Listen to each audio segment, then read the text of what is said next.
Palmas Reales, Iglesia Bíblica Bautista, perfeccionando tu vida con la palabra de Dios.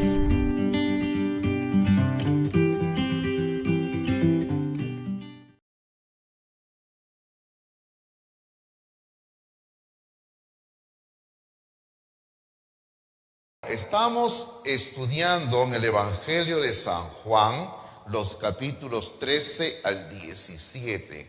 Hemos empezado no sé cuándo y tampoco no sé cuándo terminaremos, ¿ya? Así que no sé cuándo ni no sé cuándo.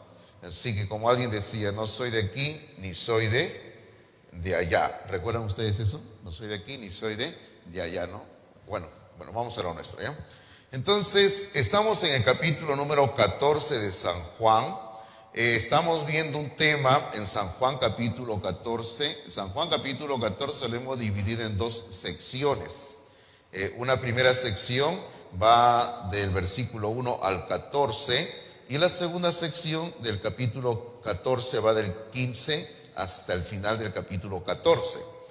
Y esta sección, el capítulo 14 de San Juan, lo hemos titulado Los no de Jesús. Y estamos estudiando ya hace varias semanas y hoy tenemos que terminar la primera parte del capítulo 14. Honestamente, no habíamos pensado invertir tantas semanas estudiando el capítulo 14, al menos esta primera parte, pero así se han presentado las cosas y hemos estado avanzando poco a poco en el estudio de la palabra de Dios. Yo me quedé sorprendido el otro día. Yo estaba leyendo sobre un pastor inglés que, ya hace años pasó a la presencia del Señor, y estaba leyendo de que él estuvo predicando el epístola a los romanos durante 14 años. Una noche a la semana se reunía con su iglesia en un culto y 14 años estuvo predicando la epístola de Romanos. Y dice que el tiempo le faltó porque llegó un momento cuando él estaba recién, le faltaba como 2 capítulos para terminar la epístola de Romanos y le llegó la jubilación. Lo jubilaron. No sé si lo jubilaron por su edad o porque la gente estaba cansada de escuchar Romanos, ¿no? Pero así estamos aquí también avanzando con Juan, capítulo número 14.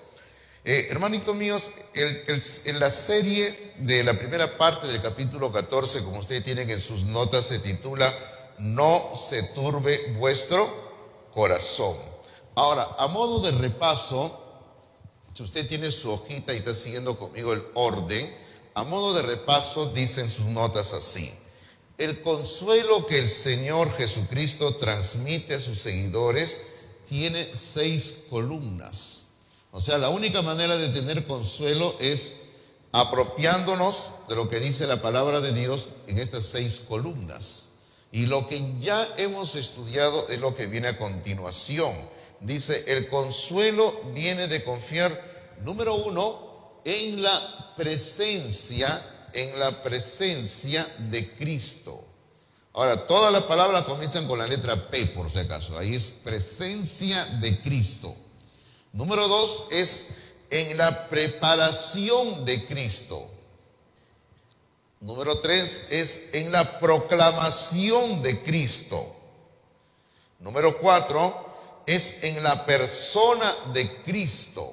Esto es lo que ya hemos estudiado en el capítulo 14 de San Juan, versículo número 1 al versículo número 11. Eso es lo que hemos estado viendo durante varias semanas. Y ahora queremos terminar lo que queda del capítulo 14 en cuanto a esta primera parte, los versículos 12, 13 y 14. Eso es lo que vamos a hacer esta mañana. Así que acá miro el reloj y el tiempo pasa muy rápido, hermanos míos. Francamente, como yo siempre digo, yo creo que acá los líderes de la iglesia, cuando saben que yo voy a predicar, lo adelantan el reloj, ¿no? Dice, para que el pastor termine rápido y podamos tomar un buen desayuno todos. O creo que ese es lo que hacen. Bueno, número 5, vamos a ver la quinta columna de ese consuelo que Cristo ofrece a sus hijos y a sus hijas ahora que Él no está en la tierra físicamente. Número 5 dice, el consuelo viene de confiar en el poder de Cristo, en el poder de Cristo. Eso es precioso.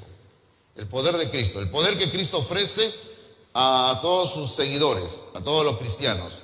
Hermano, Cristo nos ofrece un poder extraordinario, único, que no tiene igual en esta tierra. ¿Qué dice el versículo número 12? El versículo 12 dice así, Juan capítulo 14, lógicamente versículo 12, ¿sí?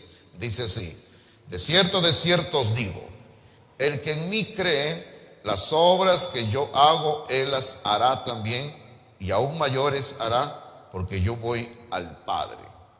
Y ahí lo primero que le quiero decir, siguiendo el orden de sus notas, lo primero que le quiero decir es lo siguiente. Esta es una promesa sorprendente. Es una promesa sorprendente. Y también le voy diciendo lo siguiente. Y bueno, y eso no lo tiene que añadir, pero si usted quiere escríbalo. Le voy siguiendo lo siguiente, que es una promesa sorprendente y también es una promesa mal interpretada muchas veces. Es una promesa sorprendente y mal interpretada. ¿Por qué es una promesa mal interpretada? Porque si usted lee bien el texto bíblico que acabamos de leer, el versículo 12, dice, de cierto os digo, el que en mí cree, las obras que yo hago, él las hará también. Perfecto.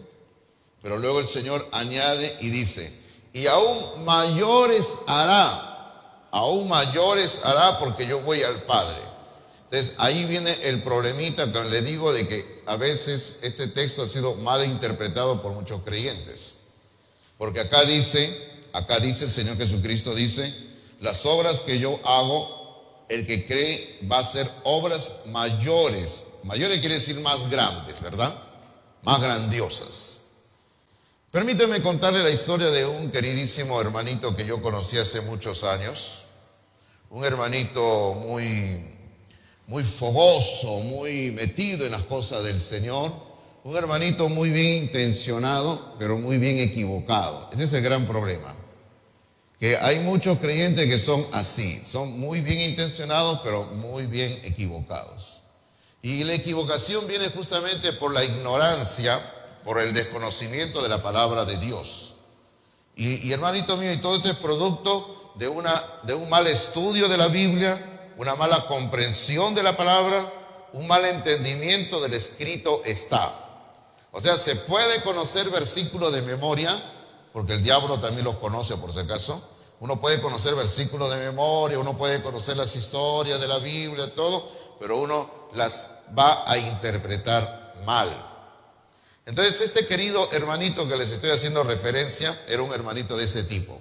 Un hermanito muy bien intencionado, que conocía muchos versículos, que andaba por todos lados, dice, predicando el evangelio.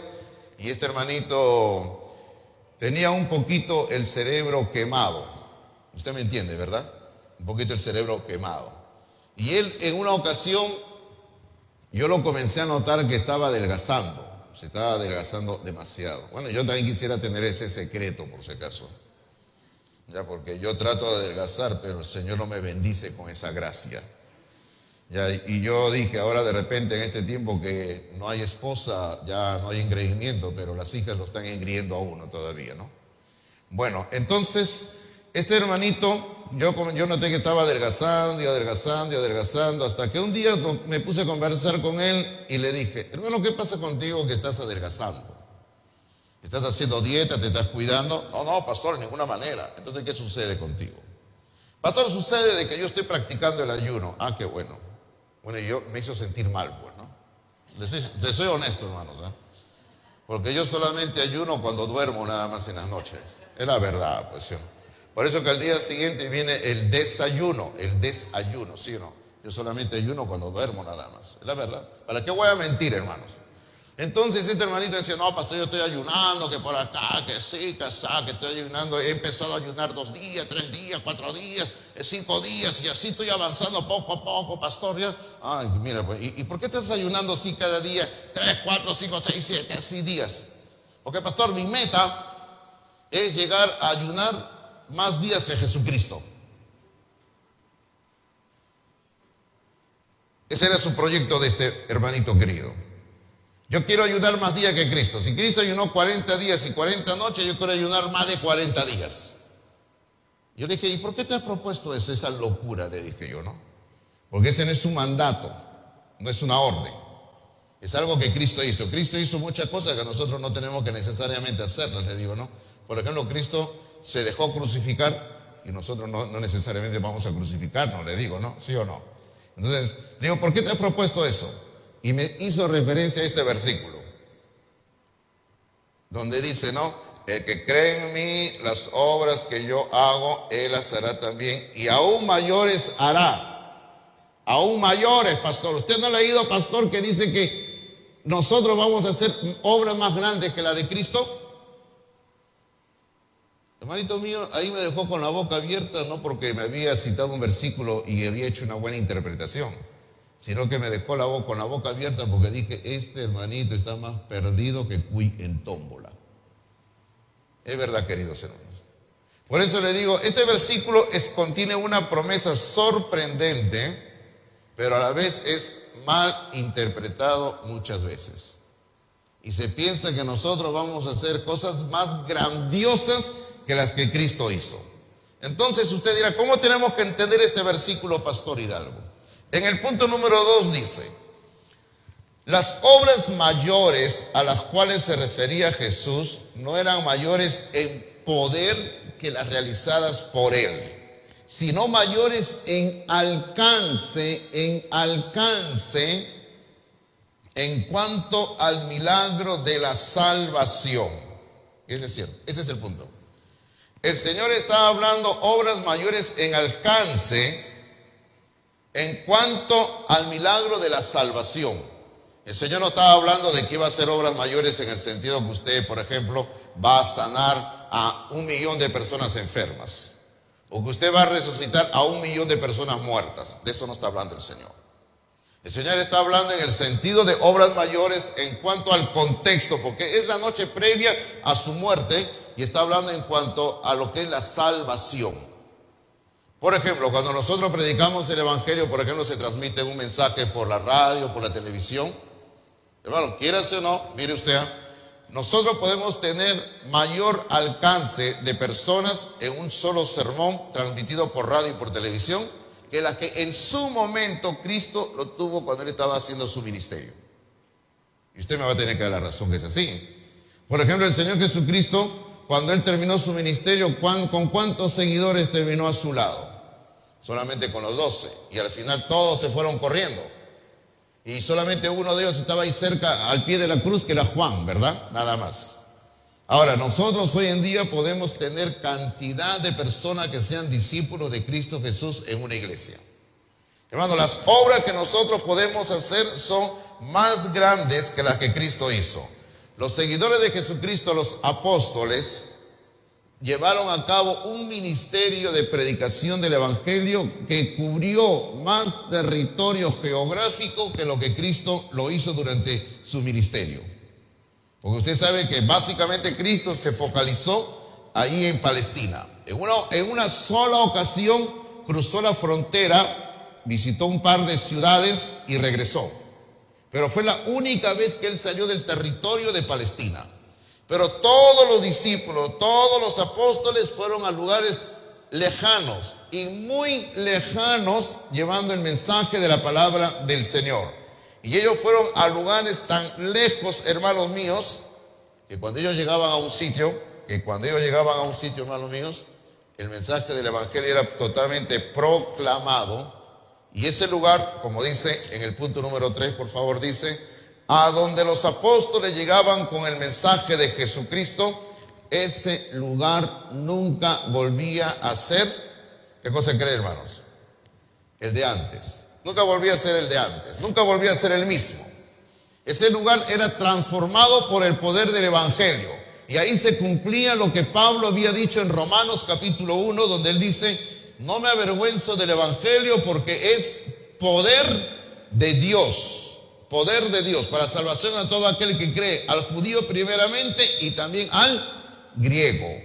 Así que ese es lo que Pablo estaba enseñando, de que el mensaje, el Evangelio es un mensaje poderoso. Hay un testimonio que dieron los enemigos del Evangelio de Cristo en Hechos capítulo 17, Es un testimonio donde ellos estaban atacando el mensaje del evangelio, pero como nosotros diríamos, este ataque más bien se convierte en música para el oído de los creyentes. Hechos capítulo 17, por favor. Hechos capítulo 17.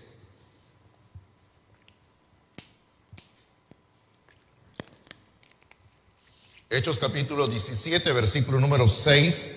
Como les digo, este es un ataque que hacen al mensaje del evangelio, a los apóstoles que habían llegado ahí predicando. Pero como digo, este ataque, esta ofensa es música para nuestros oídos. Miren lo que dice ahí. Pero no hallándolos, trajeron a Jasón y a algunos hermanos ante las autoridades de la ciudad, gritando. ¿Qué era lo que gritaba? Hechos 17:6. ¿Qué era lo que gritaba? Decían: estos que trastornan el mundo entero también han venido acá. ¿Capta usted lo que están diciendo estos hombres enemigos de la cruz de Cristo? Estos hombres están diciendo: estos que trastornan el mundo entero también han venido acá. ¿Qué era lo que estaban reconociendo que estaban llevando a cabo los apóstoles con el mensaje de Jesucristo? Están trastornando el mundo. Las ciudades ya no son las mismas. Las leyes están siendo alteradas. Las costumbres están siendo modificadas. Las normas sociales están cambiando en todo lugar. ¿Por qué decían? Porque estos hombres están trayendo un mensaje nuevo, un mensaje innovador, un mensaje totalmente distinto. Y ese es el mensaje de Jesucristo, un mensaje poderoso. Cuando los apóstoles salieron llevando el mensaje, queridos hermanos, ellos se fueron a lugares muy distantes, como mencioné hace un rato. Permítame solamente mencionar algo así. La predicación del evangelio, como Cristo lo dijo, comenzó en Jerusalén, en Asia Menor. Y él mismo dijo: comenzará en Jerusalén, en Samaria y hasta lo último de la tierra. Fue lo que Cristo dijo. Luego los apóstoles se enrumbaron a lugares más lejanos en el continente de Asia, en el continente asiático. Ellos llegaron, por ejemplo, el apóstol Pedro llegó, según lo que Pedro dice en su misma epístola, a una ciudad antigua llamada Babilonia. Pedro estaba en Babilonia escribiendo su carta. Si usted lee la carta de Pedro, él estaba en la ciudad de Babilonia. Era la ciudad de Babilonia, por si acaso. No es como algunos dicen, que es la ciudad de Roma y que Pedro le estaba poniendo en clave Babilonia. No, es la ciudad de Babilonia. Pedro estaba en Babilonia predicando el mensaje del evangelio. En el mismo continente asiático, ellos llegaron hasta un lugar muy lejano llamado la India, el país de la India. Sí, hermanos, el país de la India. Donde abunda el hinduismo, donde los indios en gran cantidad son hinduistas. Ellos llegaron con el mensaje del evangelio y existen iglesias hasta el día de hoy, producto del ministerio que llevó allí el apóstol Tomás. Tomás llegó hasta la India. Sí, el Tomás que usted el otro día estábamos hablando un poquito, que comúnmente se le dice Tomás el incrédulo. Tomás el incrédulo hizo un viaje tan largo que llegó hasta la India y Tomás fundó ahí iglesias. Y lo mataron a Tomás ahí en la India. La historia dice que él estaba doblando rodillas, orando, y lo mataron a traición ahí, porque este hombre predicó el evangelio. También los apóstoles se pasearon por el continente africano, por África. Fundaron iglesias. Por ejemplo, en África, en cierta región, hay una región que se llama los coptos, una región al sur de Egipto. Ya es un pueblo donde hasta el día de hoy existen iglesias fundadas por los apóstoles. Los coptos, queridos hermanos. Tienen su propia iglesia y ellos siguen hasta ahora predicando el evangelio de Cristo. Ni qué le digo del continente de Europa. Europa fue visitado por los apóstoles en su mayoría. Cuando usted lee el libro de Hechos, si usted lee, por ejemplo, que Pablo llega a Grecia, esa es Europa. Cuando Pablo está en Tesalónica, cuando Pablo está en Roma, lo que hoy en día es Italia, esa es Europa.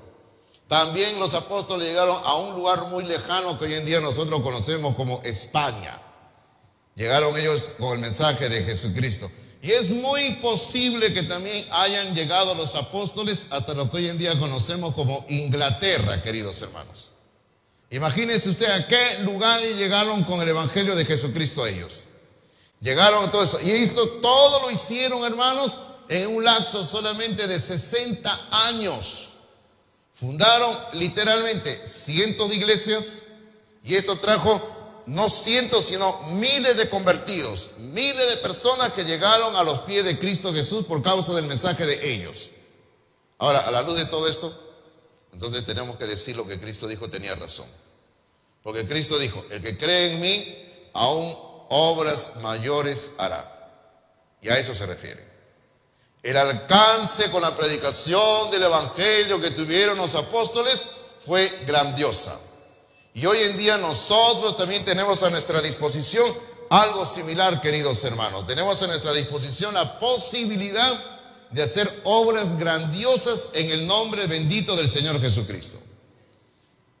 Ahora, yo estaba reflexionando en estos días sobre lo que los apóstoles hicieron predicando el evangelio de Jesucristo, y mi mente se proyectó a un pasaje que hay en el libro de Hebreos capítulo 11, donde le pido que abra así rápidamente. Este capítulo 11 de Hebreos no habla de los apóstoles, no habla de los apóstoles, pero hay una sección que muy bien me hace pensar y recordar el sufrimiento que los apóstoles tuvieron por el mensaje de Jesucristo. Y ese es el sufrimiento que todo hombre y toda mujer va a tener que quiere servir a Cristo Jesús. Escúcheme bien, si usted decide poner las manos en el arado, usted va a sufrir así. Entiéndalo bien, ¿eh? Servir a Cristo no es para personas que se van a desanimar rápido. Servir a Cristo es para personas valientes. Capítulo 11 de Hebreos, versículo número 36 al 40. Como digo, esto no habla de los apóstoles, pero podemos aplicarlo a los apóstoles. Dice así, 11:36. Otros experimentaron vituperios y azotes, y a más de esto prisiones y cárceles. Fueron apedreados, aserrados, puestos a prueba, muertos a filo de espada. Anduvieron de acá para allá cubiertos de pieles de ovejas y de cabras, pobres, angustiados, maltratados, de los cuales el mundo no era digno, errando por los desiertos, por los montes, por las cuevas y por las cavernas de la tierra. Y todos estos, aunque alcanzaron buen testimonio mediante la fe, no recibieron lo prometido, proveyendo Dios alguna cosa mejor para nosotros, para que no fuesen ellos perfeccionados aparte de nosotros. ¿Qué tal testimonio, verdad? Hombres que dieron todo lo que tenían por la fe de Jesucristo. Ahora, el poder realizar, hermanos míos, escúchenme bien, porque esto está enlazado con la segunda parte del capítulo 14, que Dios mediante el próximo domingo debemos de comenzar el estudio. La segunda parte, a partir del capítulo 14, versículo 15, en nuestra Biblia lleva por título la promesa del Espíritu Santo. Entonces, el poder realizar obras mayores de lo que Cristo promete, queridos hermanos, está disponible para el creyente a causa de que Cristo se va al cielo, o se fue al cielo en este caso ya, y ha venido en su lugar el Espíritu Santo. O sea, solamente creyentes, solamente hombres y mujeres que tienen a Cristo en su vida pueden llegar a realizar estas obras mayores. Ahora, en sus notas dice así, en el punto número 4 dice: la promesa de Cristo de enviar al Espíritu Santo ofrecía, en este caso sería para nosotros ofrece o ofreció, mayor consolación a los discípulos. Y eso es cierto. Y yo le voy diciendo de que Cristo, antes de irse al cielo, nos dejó esta bendita promesa: me voy, pero viene el otro consolador. Hermano, y esta promesa de Cristo, permítame adelantarle un poquitito, como le digo, me pica la lengua, un poquitito de lo que vamos a ver el próximo domingo, o los próximos domingos. Viene la promesa del Espíritu Santo, capítulo 14, versículo 15, hasta el final del capítulo 14. Pero luego el Señor Jesucristo, fiel a su estilo de enseñar y andar enseñando lo mismo para que entendamos, Él regresa al tema de la promesa del Espíritu Santo al capítulo 16. Y Él va a emplear prácticamente todo el capítulo 16 para hablar sobre la venida del Espíritu Santo. Que el Espíritu Santo viene a tomar el lugar de Él. Entonces, solamente por medio de la presencia del Espíritu Santo en nuestras vidas, podemos realizar obras mayores en el nombre de Cristo Jesús. Ahora, pero en la nota todavía dice así, no hemos acabado de leer, dice: aunque Jesús ya no seguiría presente de forma visible entre ellos, el Espíritu, lógico, el Espíritu Santo, les proporcionaría todo el poder necesario para ampliar la obra que el Señor había comenzado. Hermano, tenemos el poder necesario en el Espíritu Santo. ¿Dónde dice eso? Cristo mismo lo dijo en Hechos capítulo 1, versículo 8. Pasa que usted conoce de memoria, ¿verdad? Pero si gusta, abra la Biblia para que si no recuerda bien, mire lo que dice Cristo mismo lo dijo aquí. Cuando Cristo ha resucitado, se quedó 40 días con los discípulos andando en la tierra y enseñándoles sobre el reino de los cielos. Y en esos 40 días los apóstoles recién llegaron a entender plenamente lo que Cristo les había estado enseñando durante más de 3 años. Estos apóstoles eran un poquito lentos para entender, ¿no? Y recién a las finales lo tuvieron que matar a Cristo, los crucificaron, resucita, y recién después dicen, ay, recién entendemos las cosas, ¿no? Hermano mío, pero ni siquiera hacía, porque todavía recuerden que cuando Él resucita, algunos de ellos estaban regresando a su trabajo de antes, ¿no? Entonces el Señor les enseña. Y en el capítulo 1, ya cuando el Señor se va al cielo, en el 1:8 le dice, pero recibiréis poder. ¿Y cuándo van a recibir poder? Dice, cuando haya venido sobre vosotros el Espíritu Santo y me seréis testigos en Jerusalén, en toda Judea, en Samaria y hasta lo último de la tierra. Aquí está la promesa del Señor. El poder que necesitamos está en la persona del Espíritu Santo. Queridos hermanos, por favor, no se engañe usted cuando alguien le dice, vamos a un culto porque ahí te van a dar el poder del Espíritu Santo. ¿Alguien así no les ha dicho alguna vez, vamos, ahí va el poder del Espíritu Santo, vamos? Hay un predicador que te va a imponer la mano y vas a tener poder del Espíritu Santo. Tenga cuidado, eso es mentira. Porque si usted ya tiene a Cristo en su corazón, si usted ya tiene al Espíritu Santo en su corazón, si usted ya es un hijo de Dios, si usted ya es una hija de Dios, usted por lo tanto ya tiene el poder del Espíritu Santo. Entiéndalo bien. No es que recibo el Espíritu Santo hoy y mañana recibo el poder. No es así. Usted ya tiene el poder. Lo único que usted necesita, como quien dice, es activarlo nada más. Activar ese poder mediante una constante relación con Cristo, con oración, con estudio de la palabra y mantener el fuego ardiendo, queridos hermanos. Y podríamos seguir hablando de esto, pero el tiempo nos gana y necesitamos pasar a la columna número 6 si queremos terminar hoy esta parte del capítulo 14 de Juan, ¿sí? Entonces, columna número 6. El consuelo viene de confiar en la promesa de Cristo, en la promesa de Cristo. ¿Cuál promesa?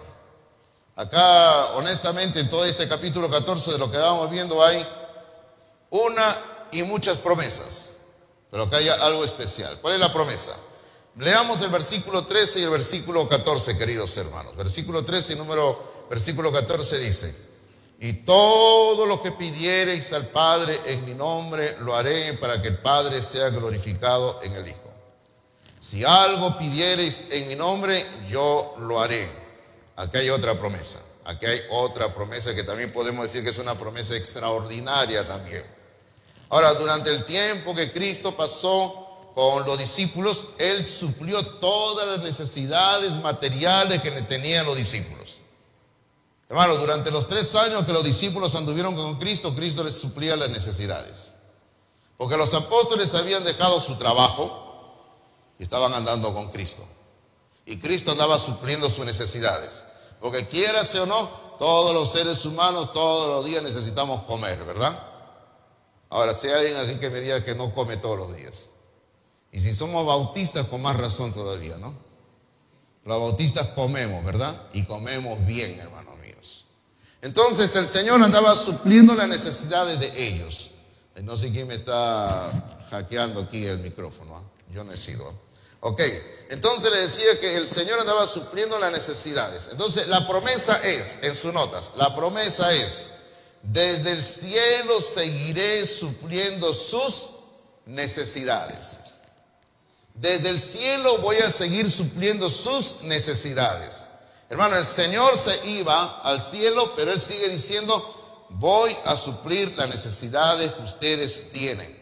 Es por eso que el Señor les va a decir a ellos que no los deja huérfanos. Más adelante va a aparecer esa palabra. El Señor va a decir que Él no nos deja huérfanos. Yo voy a suplir vuestras necesidades. Eso es lo que el Señor dice acá. Ahora, queridos hermanos, todo esto tiene que ver con algo que nosotros practicamos todos los días. ¿Sabe qué cosa es ese algo? La oración. Y ese es justamente en el punto 2, usted ponga ahí. La oración tendería un puente entre las necesidades de ellos y los recursos abundantes e ilimitados e inagotables del Señor. Ese es el gran secreto que tenemos a nuestra disposición, queridos hermanos. La oración. Hermano, la oración es como un puente. La oración es como un puente que nos conecta con el Padre Celestial, con Dios. Porque Dios tiene recursos inagotables, recursos abundantes, recursos ilimitados que están a nuestra disposición. Pero lo único que tenemos que hacer es pedírselo a Él en oración. Ahora, pero ¿cuál es el propósito de que nosotros oremos al Señor? ¿Cuál es el propósito? Que podamos llenar nuestro estómago si estamos con hambre, que podamos tener una buena ropa, que podamos tener una buena casa. Ese no es el propósito. El propósito, el mismo Señor Jesucristo lo dice aquí en el pasaje que hemos leído, en el versículo número 13, al final dice, para que el Padre sea glorificado en el Hijo. Entonces, el propósito por el cual tenemos que orar siempre y que tenemos que doblar rodillas, queridos hermanos, pidiéndole algo al Señor, es para que ese algo sea para la honra y gloria de Dios. Y es ahí donde tenemos una batalla los creyentes, ¿eh? Los creyentes tenemos una batalla porque nosotros los creyentes cuando pedimos algo, pensamos en todo menos en la gloria de Dios. Pensamos en que necesitamos ropa, necesitamos comida, necesitamos casa, necesitamos un auto, necesitamos dinero, necesitamos tener más trabajo, necesitamos que nuestro negocio crezca más. Pensamos en todo, pero no pensamos en que ese algo que estamos pidiendo tiene que ser para la gloria de Dios. Y déjeme decirle algo, que si algo no es para la gloria de Dios, por más que usted se lo pida a Dios, Dios no se lo va a conceder. Entiéndalo bien, Dios no se lo va a conceder. Ahora, acá hay una pregunta que nosotros nos planteamos y que dice, ¿qué significa pedir en el nombre de Jesucristo? ¿Qué significa pedir en el nombre de Jesucristo? Primero déjeme decirle un poquito y como haciendo una autocrítica a nosotros, al mundo cristiano, al mundo evangélico, ¿ya? Primero permítame decirle así. Por ejemplo, mire, escuche. Siempre se utiliza como un mantra. Usted sabe lo que es un mantra, ¿verdad? Una frase, un pensamiento que se repite y que se piensa que ese mantra, porque lo repetimos todo el tiempo, como quien dice que ya se logra, se cumple. Tenga cuidado, y no es así. Entonces siempre se utiliza como un mantra. Al final de nuestras oraciones siempre acostumbramos a decir ¿qué, hermano? ¿Qué decimos? ¿Qué decimos? En el nombre de Cristo. ¿Es así, sí o no? Te lo pedimos, Señor, en el nombre de Cristo. Padre Celestial, oro por esto, por aquí, por aquí. Te lo pido en el nombre de Cristo Jesús. Amén, decimos. Hermano, y nosotros pensamos que si nosotros lo decimos al final de la oración, pensamos que es como ponerle un sello y decir Dios lo tiene que responder obligatoriamente. Y ahí estamos bien equivocados, ¿ah? Y cuando alguien ora y no menciona al final en el nombre de Cristo, entonces nosotros ahí sale nuestro cristianismo recalcitrante y comenzamos a mirar a la persona como un pecador o una pecadora. Y dice, ay, ¿qué pasó con ese hermano? Ese pastor que ha orado no ha dicho al final en el nombre de Cristo, por lo tanto esa oración no llega ni al techo. Hermano, es lo que nosotros pensamos, ¿ah? Porque así somos nosotros los cristianos. Y se lo digo porque yo soy cristiano hace más de 40 años. Ahora, yo le voy diciendo de antemano esto. Ahora, no es malo decirlo, pero tampoco es malo no decirlo. ¿Por qué le digo esto? Hermano mío, porque bíblicamente no hay ni una oración en el Nuevo Testamento, de las muchas oraciones que hay, no hay ni una oración en el Nuevo Testamento que se haya hecho y que esté escrita en el Nuevo Testamento y que al final hayan dicho, te lo pedimos en el nombre de Cristo, amén. No hay. Ahora, si es así, usted, a ver, muéstremelo, pues. Le invito a que me lo muestre. Y si usted me lo muestra, le invito un chifa el día de hoy. No hay, queridos hermanos, no hay. No hay ni una sola oración que hicieron los apóstoles, que en el libro de Hechos hay varias, y que ellos hayan terminado diciendo, Señor, te pedimos esto, y al final digan, te lo pedimos en el nombre de Cristo Jesús, amén. No hay. No hay en las epístolas, porque Pablo en varias ocasiones en las epístolas hizo oraciones y en ninguna carta del Nuevo Testamento, en ninguna epístola hay ninguna vez que digan, te lo pedimos en el nombre bendito de Jesucristo, amén. No hay, hermanos míos. Entonces, ¿qué pasó? Usted dirá, pastor, ahí. Para mí lo que ocurre es que se ha introducido en nuestro movimiento cristiano una costumbre que no es mala, hermanos, es una costumbre. Pero hermano mío, podemos orar también sin decir al final en el nombre de Cristo Jesús, amén. Es como por decir, también nos han metido nuestras ideas en la cabeza, ¿no?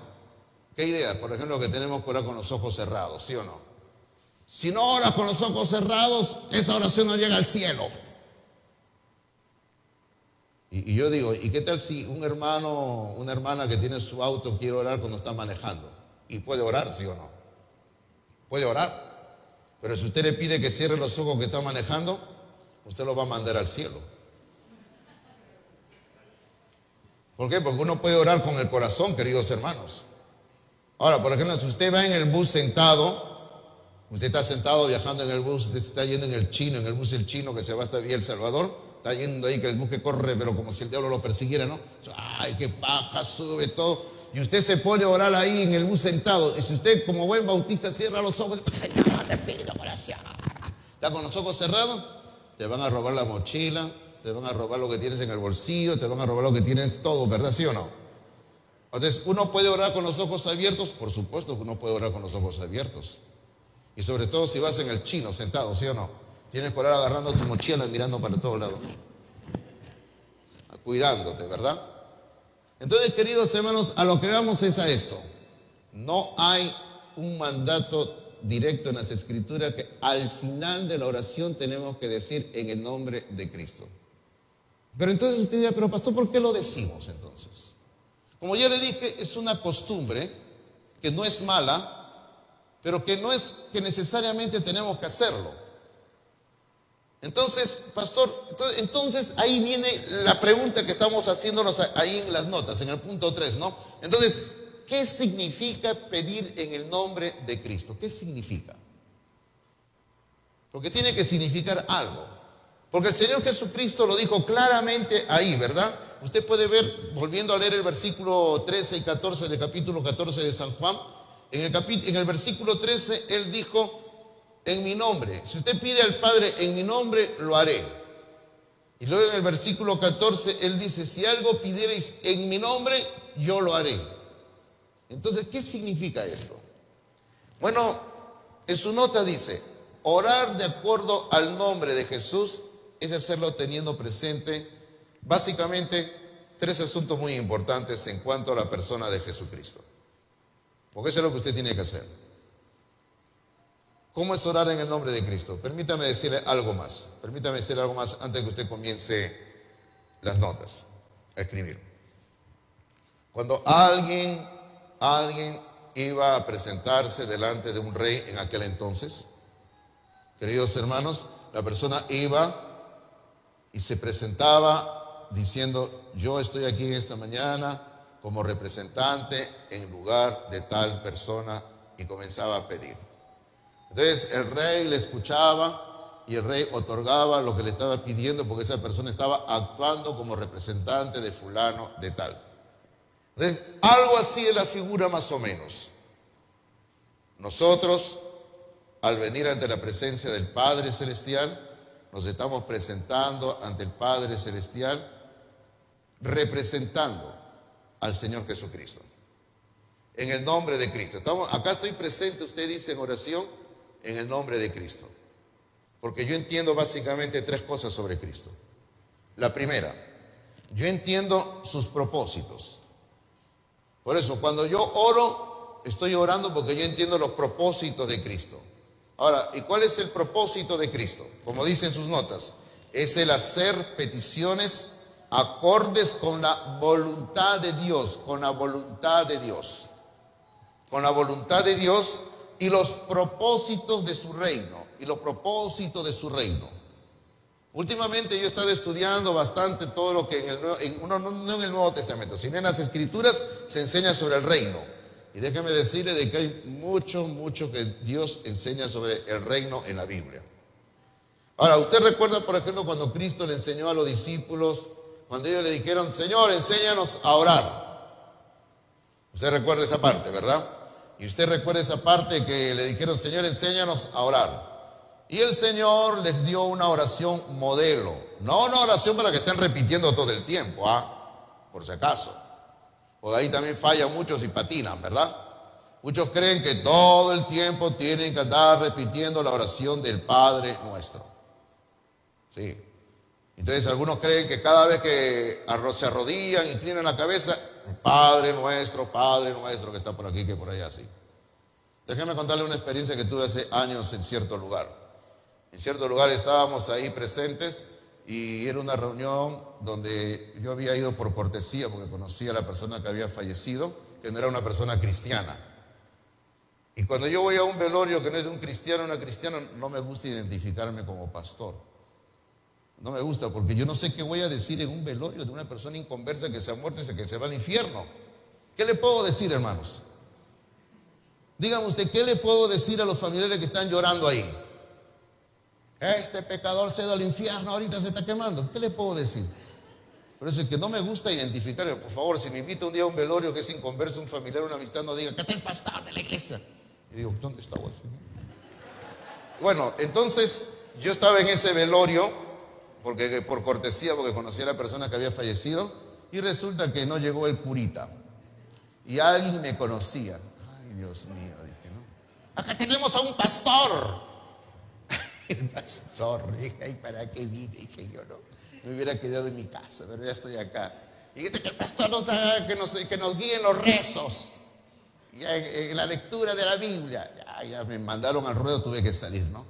Bueno, entonces, a ver, vamos a orar. Le digo, sí, pastor, hay que orar el Padre Nuestro. Bueno, pues vamos a orar el Padre Nuestro, le dije. ¿Y usted qué hizo, pastor? Bueno, yo repetí el Padre Nuestro porque está en la Biblia, hermano, ¿sí o no? Yo repetí el Padre Nuestro porque está en la Biblia. Y yo al final le dije, bueno, ahora que hemos repetido el Padre Nuestro, déjeme decirle que esa oración simplemente repetida y repetida no tiene ningún sentido. ¿Qué no? Sí, no tiene ningún sentido.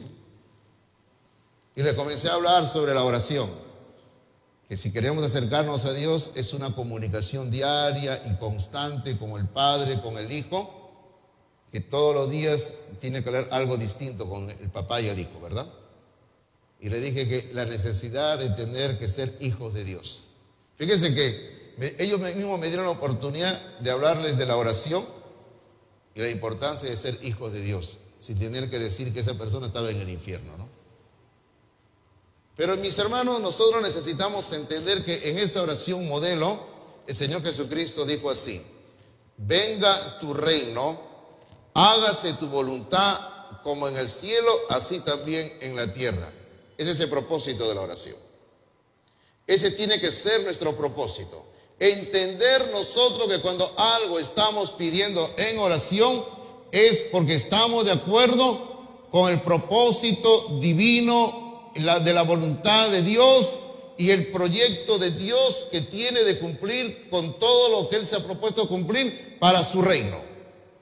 Por eso es que ahí dice el Señor, venga tu reino, hágase tu voluntad como en el cielo, así también en la tierra.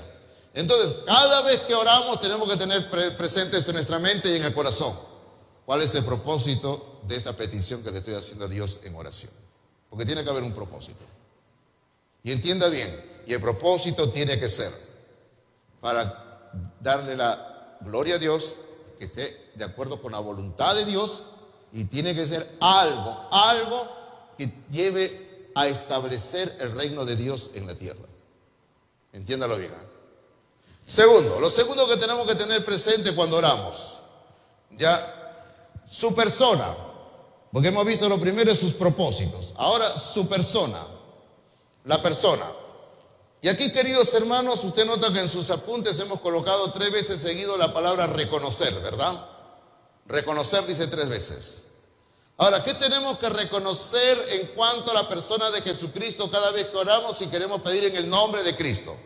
Lo primero que tenemos que reconocer es esto, es reconocer nuestra pobreza espiritual. Tenemos que empezar orando, reconociendo nuestra pobreza espiritual. ¿Usted recuerda cuando Cristo comenzó a enseñar el Sermón del Monte? ¿Recuerda usted, verdad? Todos recordamos la primera parte del Sermón del Monte, que son las famosas. ¿Cuáles son la primera parte del Sermón del Monte? ¿La famosa qué? Bienaventuranzas. ¿Sabe algo? Si usted quiere ser una persona feliz, usted siga lo que enseñan las bienaventuranzas, ¿sabe? Porque yo me he encontrado con cantidad de personas que andan buscando libros que les enseñan cómo ser felices, ¿sí o no? Hace un tiempo alguien me regaló un libro que decía 50 formas de cómo ser feliz. Y yo comencé a leerlo. Aquí lo tengo todavía en mi biblioteca el libro. Decía, por ejemplo, todos los días tómese un chocolate bien caliente. Ya. Otro, saca a pasear a su perro todos los días. Con la justa tengo tiempo para bañarme, digo, voy a sacar a pasear al perro todos los días, ¿no? Otro, sonríale a todo el mundo. Y ahora que usamos mascarilla, ¿no? Peor todavía. Y así. Entonces, hermano mío, el secreto para ser felices auténticamente está en las bienaventuranzas, ¿ah? Algún día vamos a predicar la bienaventuranza, ¿ya? Pero ahora no. Pero mire usted, la primera bienaventuranza nos da el secreto, el primer paso rumbo a la felicidad. ¿Qué dice la primera bienaventuranza? Cristo dijo, bienaventurados los pobres en espíritu, porque de ellos es el reino de los cielos. Bienaventurados los pobres en espíritu. ¿Qué es ser pobre en espíritu? Es decirle a Dios, yo no tengo nada. Señor, yo soy una persona sin recursos. Señor, como dice John MacArthur en su Biblia de estudio MacArthur, John MacArthur dice, es declararnos en bancarrota. Usted sabe lo que es declararse en bancarrota, ¿no? Es decir, no tengo dinero, no tengo bienes, no tengo riquezas. Entonces, cuando yo oro, tengo que reconocer mi pobreza espiritual, que yo no tengo nada. Y que si yo no tengo nada, entonces tengo que reconocer que Cristo lo tiene todo. Y ese es lo segundo. Número 2, es reconocer los méritos de Cristo, los méritos de Cristo. Porque yo no tengo nada, entonces en segundo lugar, reconozco que Cristo lo tiene todo. Yo no tengo nada, absolutamente nada. Y por eso, Señor, que me acerco a ti en oración. Ahora, lo tercero que tenemos que reconocer es reconocer nuestra dependencia de Jesucristo. Usted sabe lo que quiere decir dependencia, ¿verdad? Dependencia quiere decir que yo dependo, que necesito, que lo requiero. Es como algunas personas, ¿no? No pueden estar sin comer ni un momento. No, algunos están sentados acá pensando, ya aquí ahora me voy a comer. Necesito comer, necesito masticar. O algunos andan pensando, por ejemplo, necesito tomar algo. Necesito tomar, por ejemplo, una gaseosa, una Coca-Cola. Hermano, se vuelve adictivo, ¿sí o no? Se vuelve una dependencia. Entonces, hermano, depender de Jesucristo es eso. Reconocer en todo momento en nuestra mente, en el corazón, que lo necesitamos a Jesucristo. Lo necesito a Jesucristo, lo necesito a Jesucristo. ¿Y por qué lo necesito a Jesucristo? Porque yo no tengo nada. Y es por eso que el apóstol Pablo dijo en Filipenses capítulo 4, y ahí viene el famoso versículo, que también les he dicho que muchas veces he sacado fuera de su contexto, el famoso versículo que dice, todo lo puedo en Cristo que me fortalece. Pero si usted sigue leyendo en el mismo capítulo 4 de Filipenses, en el versículo 19, Pablo dice, mi Dios suplirá todo lo que os falta conforme a sus riquezas en gloria en Cristo Jesús. A eso se refiere. Señor, todo lo puedo en ti, porque tú vas a suplir todo lo que me falta en oración.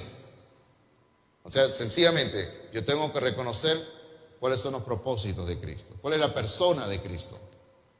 Si yo voy entendiendo que yo no tengo nada y que Cristo lo tiene todo, estoy yendo por buen camino en la oración. Lo tercero que tengo que entender para que pueda ir por buen camino, el hecho de que, ¿qué significa pedir en oración? Su preeminencia. Esta es una palabrita media rara, ¿no? Su preeminencia, su preeminencia. Ahora, ¿qué cosa es preeminencia? Y ahí le hemos colocado un pensamiento para que podamos entendernos. Dice, es expresar un sincero deseo de que Dios reciba la gloria con su respuesta. Esa es la preeminencia. La preeminencia es reconocer que Él es primero y que todo lo que necesito es para la gloria de Dios. Déjeme ir entrando a la última vía ya de la prédica de esta mañana y decirle algo muy importante. En el libro de Hebreos, vaya yendo conmigo al libro de Hebreos, por favor, vaya conmigo al libro de Hebreos. Hebreos, no vaya a decir como cierto amigo dijo una vez ebrios, no es ebrios, es hebreos, ¿ya? Hebreos, ¿ya? Ok, lo tienen Hebreos, ¿verdad? Mire usted. En el capítulo 1 de Hebreos, si usted le da una miradita al capítulo 1, desde el versículo 5 sobre todo, mire usted el título, nada más, mire los títulos en nuestra Biblia. Dice, el Hijo superior a los ángeles. Y el apóstol va a estar aquí explicando en el libro de Hebreos, a través de todo el libro de Hebreos, que Jesucristo es mayor que los ángeles, porque Jesucristo es el creador de los ángeles. Luego, en el capítulo 3, otra vez, dele como le dije una miradita ahí al título nada más, por favor. En el capítulo número 3 dice, Jesús es superior a Moisés.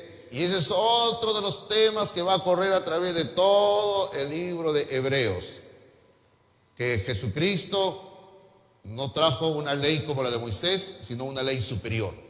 La ley de Cristo es superior a la de Moisés. Luego, en el capítulo número 5, o realmente antes de empezar el 5, 3 versículos antes de empezar el 5, hay un título ahí que dice, Jesús, el gran sumo sacerdote. Y otro de los temas que va a estar en todo el libro de Hebreos es que Cristo es superior a todos los sacerdotes que habían en el Antiguo Testamento. Todos.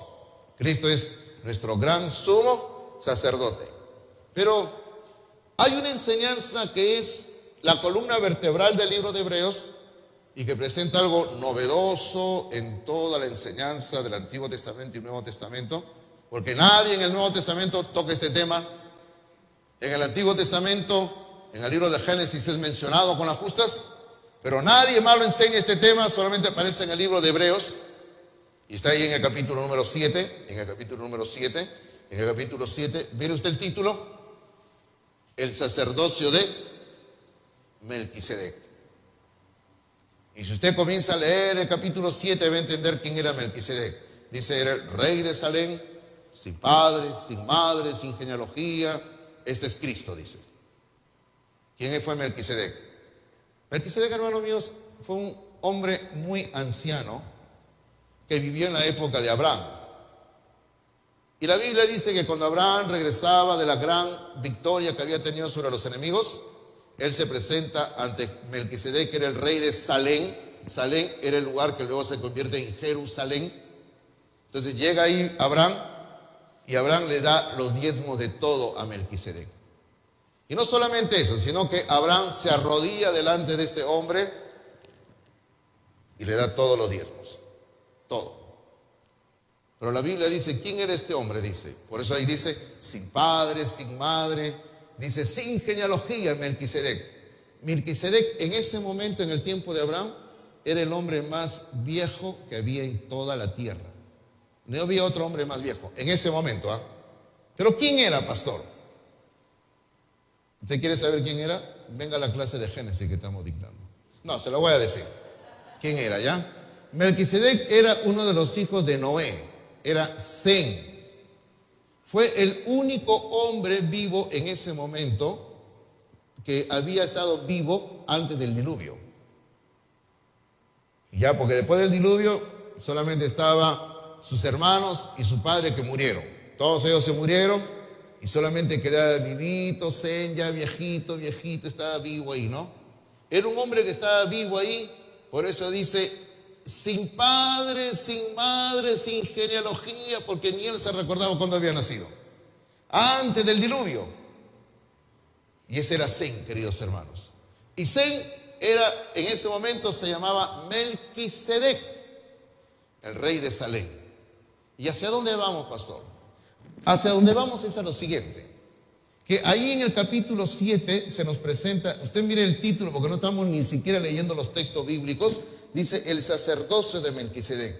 Se nos presenta de que ahora Cristo es el único sacerdote en todo el universo, porque no ha habido antes ni otro, ni habrá otro, es el único sacerdote que tiene el sacerdocio de Melquisedec. El único. Un sacerdocio eterno. Un sacerdocio que no fue establecido por ningún hombre, sino por Dios. Y este sacerdote Cristo, que es el sacerdote según el orden de Melquisedec, mire lo que dice ahí en el capítulo 4, versículo 14 al 16. Y este es importante, 4, 14 al 16, hablando de la oración, usted lo tiene ahí en sus notas, inclusive el versículo en sus hojas escrito, dice, por tanto dice, teniendo un gran sumo sacerdote que traspasó los cielos, Jesús el Hijo de Dios, dice, retengamos nuestra profesión, porque no tenemos un sumo sacerdote que no pueda compadecerse de nuestras debilidades, sino uno que fue tentado en todo según nuestra semejanza, pero sin pecado. Y aquí viene la promesa de la oración, que dice versículo 16, dice, acerquémonos pues confiadamente al trono de la gracia, ahí al trono del cielo. Acerquémonos confiadamente al trono de la gracia, allá en el cielo, dice, para alcanzar misericordia y hallar gracia para el oportuno socorro. Esa es la gran facilidad y la gran bendición que los cristianos, las cristianas tenemos. Cada vez que nosotros oramos tenemos la bendición, según lo que dice ahí el versículo 16, de estar entrando a la presencia de Dios a través de Jesucristo, nuestro gran sacerdote del orden de Melquisedec, único sacerdocio, un sacerdocio divino, queridos hermanos, y dice que podemos hallar socorro, dice. Podemos hallar socorro. Porque ¿quién de nosotros no necesita socorro, hermanos? Todos necesitamos socorro, ¿sí o no? Todos necesitamos auxilio, ayuda, y Cristo ofrece todo eso.